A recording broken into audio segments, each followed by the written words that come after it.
집을 구할 땐 나의 재무 상황에 맞는 적절한 규모의 집을 선택해서 비용을 줄이자. 그리고 집 계약을 마친 후에는 전입신고와 확정일자를 꼭 받아두자. 지난 영상을 통해 이 두 가지를 말씀드렸는데요. 오늘은 내가 살 전세, 월세 제대로 챙기는 방법을 이어서 소개해 드리겠습니다. 전입신고와 확정일자를 받는 일, 이것은 내 보증금이 혹시나 잘못되어 잃어버리게 될 수도 있는 상황을 염두에 두고 먼저 안전장치를 걸어두는 것입니다. 그럼 궁금하지 않으세요? 왜 내 보증금이 잘못되는 상황이 발생하게 될까요? 이런 상황을 대비하기 위해 거꾸로 집주인의 입장에서 한번 생각해 볼까요? 집주인, 좀 익숙하지 않는 용어로 임대인이라고 합니다.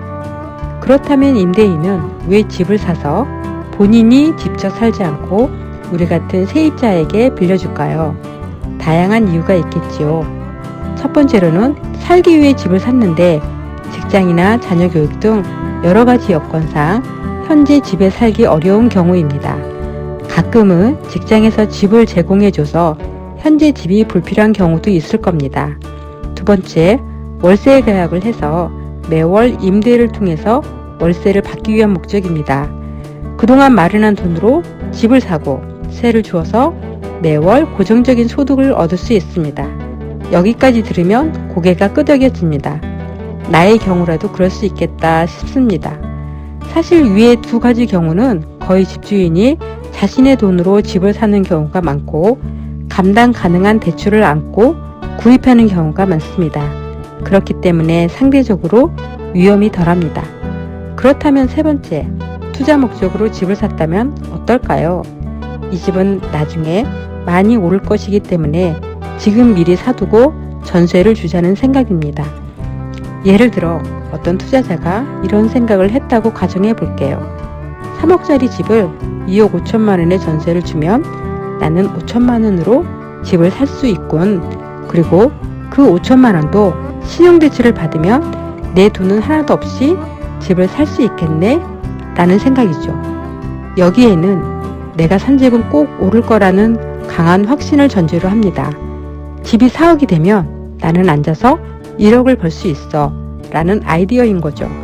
이러한 투자를 우리는 소위 갭 투자라고 부릅니다.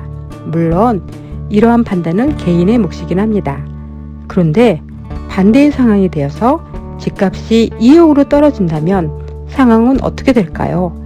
이렇게 싼 전세 계약이 들어가고 전세 가격이 떨어지는 것을 보통 역전세난이라고 부르는데요.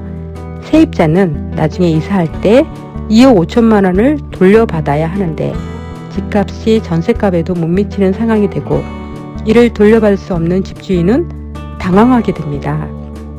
결국 세입자가 돈을 떼이는 상황까지 가게 되는 것이죠. 이처럼 집주인의 선택에 의한 투자가 종종 세입자의 피해로 오는 경우가 많이 발생합니다. 즉, 갭투자로 인한 세입자 피해를 막기 위한 장치를 우리 스스로 챙기는 수밖에 없는 것입니다. 그렇다면 우리는 어떻게 이러한 상황을 예방할 수 있을까요? 몇 가지 방법을 알려드리려고 합니다. 첫 번째, 전세보증금, 보증보험을 가입하는 방법입니다. 이러한 보증보험은 예전에도 있었던 제도이긴 합니다. 하지만 예전에는 보증보험료 자체가 부담되고 가입 절차도 복잡해서 세입자가 선택하기가 다소 불편했던 것이 사실입니다. 그러나 최근에는 보험료도 저렴해지고 주인의 동의가 없어도 간단하게 가입이 가능합니다.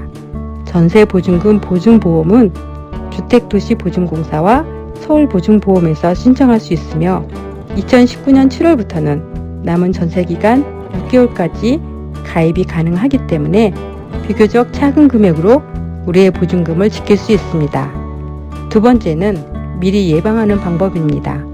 어떤 질병이든 걸리기 전에 미리 예방접종을 하는 것이 더 중요하다고 하죠. 보증금을 떼일 수 있는 상황을 미연에 예방하는 것인데요. 먼저 내가 살고자 하는 집의 가격을 국토교통부 홈페이지나 앱을 통해 미리 확인하는 것입니다. 이를 실거래가라고 하는데요. 집을 전세 계약할 때 계약하려고 하는 집이 실제 얼마에 매매가 되는지를 체크해 보는 것입니다. 보통 실거래 가격의 70% 수준에서 보증금을 정하면 보증금을 안전하게 지킬 수 있습니다. 이는 나중에 소개해드릴 LTV라는 개념과 연결이 되는데요. LTV는 쉽게 이야기하면 집값의 몇 프로까지 대출을 해줄 건가요? 라는 질문의 답과 같습니다. 즉, 집값이 하락해서 보증금을 떼일 염려가 된다고 하더라도 70% 수준의 범위 안에 있을 경우, 최악의 경우 집이 경매로 넘어가는 상황을 가정할 때에 보증금을 지킬 수 있는 마지노선이 됩니다. 세 번째는 이사하기 쉬운 집을 고른다는 것입니다. 보통 전세금을 돌려받는 경우가 늦어지는 많은 경우는 세입자가 쉽게 구해지지 않을 때입니다. 특히 갑작스럽게 이사를 해서 보증금을 받아야 할 경우 세입자를 쉽게 찾을 수 있는 지역이어야 보증금을 쉽게 돌려받을 수 있겠죠. 어떠한 조건이 유리할까요? 보통 교통 요건이 좋고 학교, 편의시설이 잘 갖춰지고 엘리베이터가 있다면 높은 층수가 유리할 것이고 언덕보다는 평지가 좋겠죠. 큰 평수보다는 소형 평수가 거래가 더 많이 일어납니다. 이처럼 집을 빌리는 것, 전월세의 경우도 집을 사는 것만큼이나 고려해야 할 점이 많습니다.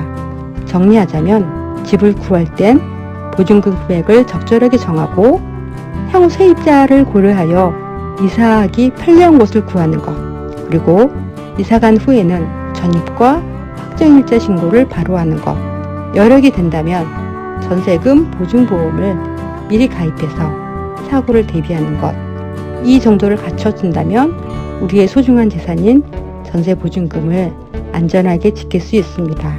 감사합니다.